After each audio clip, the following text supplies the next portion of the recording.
Latest updates के लिए ultra channels को सब्सक्राइब करें और बेल आइकन को प्रेस करें।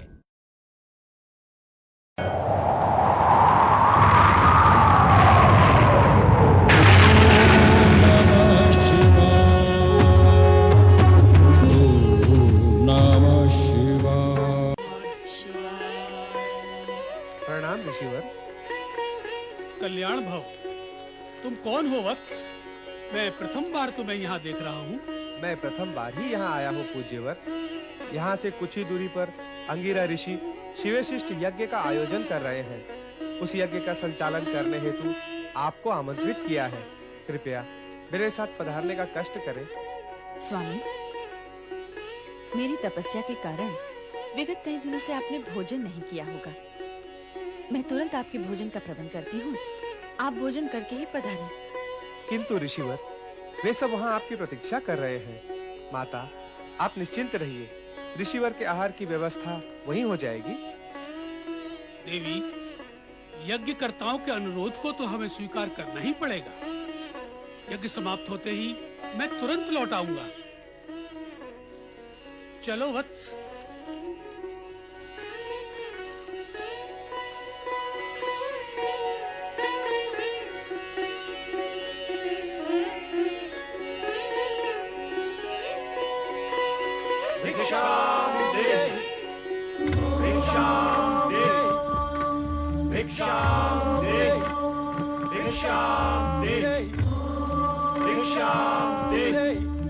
साधु जनों को प्रणाम।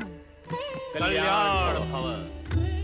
साधु महाराज, मैं अभी बाहर से आई हूँ। आप कुछ समय के लिए प्रतीक्षा करें। मैं तुरंत आपके लिए फलाहार का प्रबंध करती हूँ। देवी, भिक्षा प्राप्त करने से पूर्व हम अपने नित्य नियम का पालन करेंगे।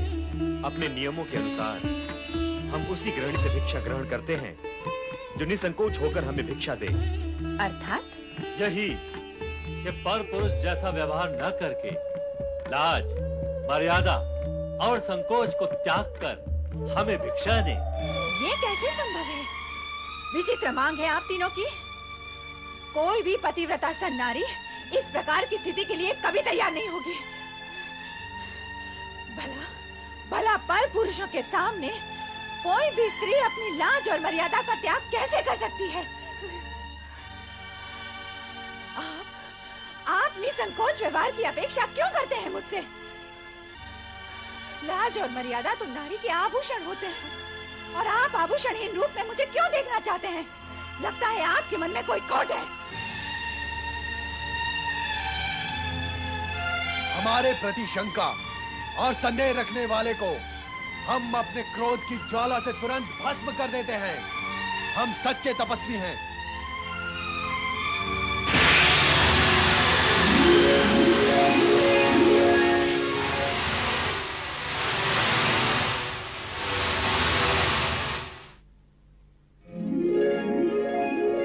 यदि तू स्वयं को इतनी महान सती समझती है तो तेरे मन में विकार ने क्यों प्रवेश किया?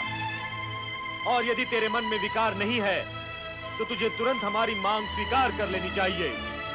बुद्धि भ्रमित नारी, ये मत भूल, यदि तूने हम तीनों महात्माओं को बिना भिक्षा दिए लौटा दिया तो इसका परिणाम, विनाशकारी परिणाम तुझे जीवन भर भुगतना होगा। नहीं साधुजन, नहीं। आप रुके। क्यों रुके? क्या अपना अपमान करवाने के लिए रुके? जब हमारी मांग पूरी नहीं हो सकती तो हम क्यों रुके? किंतु साधु द्वार पर आकर लौट जाएं, ये तो उचित नहीं है। उचित अनुचित का विचार करने वाले हट नहीं क्या करते अनसुईया? और हट करने वाले गृहस्थों के यहाँ हम साधु अन्न जल ग्रहण नहीं करते। इसलिए हमारा लौट जाना ही उचित होगा।